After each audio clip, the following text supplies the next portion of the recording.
All right, so in this video, we're specifically going to talk about the upgrade that you get with Blend. So the standard software comes with the ability for 5 users to connect and collaborate in the classroom. So you can do group collaboration where students can respond in at their own pace. It's really designed around interacting with the software live in the classroom and what you can do in that format. The Blend option gives you a couple things.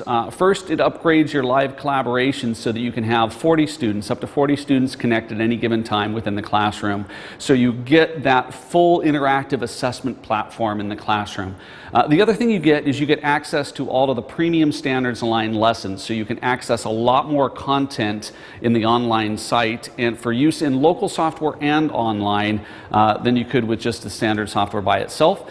And then the third thing is the ability to assign content for students to access independently at their own pace online.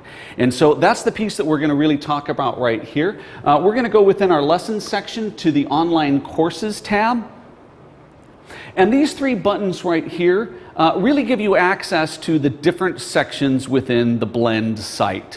So you have courses, you have participants, and you have results. So those are the 3 main sections that you can access. You have one other button up at the top that's called Lessons or Lesson Search, and that allows you to search for content specifically for download and use in the Oktopus software itself. So really we're focusing on the online use right at the moment. So we brought up the courses, and this is, to be honest, the easiest way to find out what content we have. If you want to see what exactly is available for you at any particular subject or grade level, you can drill through and you can view all of our courses here. So we have primary language arts, physics, physical science, primary math, high school, US history, on and on. These are the standard free packages. All of the content in there you get access to within the Oktopus software when you do the search. You always have access to that no matter what. The top content is our premium content for reading and math and science, and this is standards aligned content developed by master teachers. We're going to drill in and just sort of give you an idea of what might be included in a particular package. So I've gone into 4th grade math, and this is our Ready Set 4th grade math. And the way this was designed, we provide both a pre-test and a post-test for you to use in the classroom.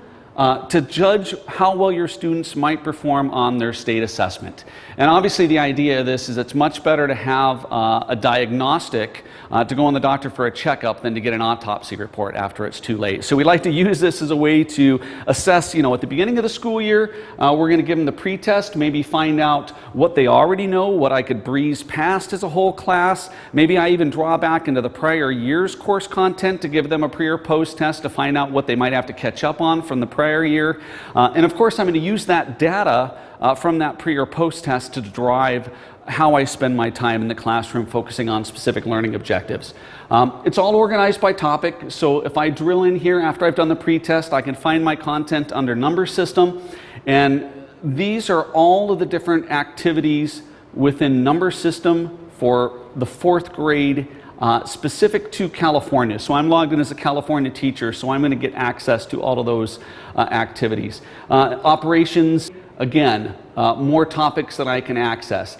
And if I take a look at this, I know even by looking at it, by the way it was designed, factors, multiples, and prime factors, that's going to be a lesson. The one after it with the 1 is actually going to be a review or assessment that doesn't teach the concept. It's just there to reinforce and assess. It's used for additional learning.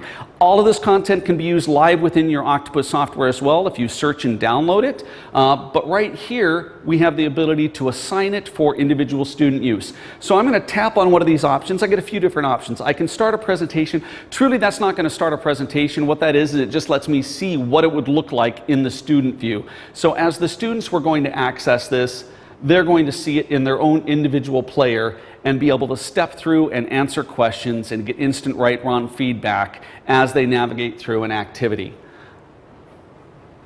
If I wanted to just simply preview that as a teacher, I might click on the preview option. And of course, that will show me, in this particular case, we show the learning objective we're going to cover, we step through the lesson, teach the concept, and then at the end we go in and immediately assess understanding, because we want to know right away, do they get this or not. Of course, the whole idea is we don't want to be spinning our wheels if students don't understand it. We want to know right away that they don't get it so that we can actually go back and reteach that concept while it's fresh in their memory before they've actually practiced it wrong. It's a lot more effective way for us to engage with our students. So if I wanted to use that, say that's an activity that I want just a couple kids to access, maybe I find out on their pre-post test that those particular students struggle with that standard, but the whole class doesn't. Might not be a good use of whole class time, of course, to assign that to the whole class. Instead, I can assign that to individual students, and we're just going to choose assignment or test. That sets a couple of different properties there. I'm going to choose from my 4th grade class, and we're going to give that to just Mike and Kate. We're going to have those 2 students access that.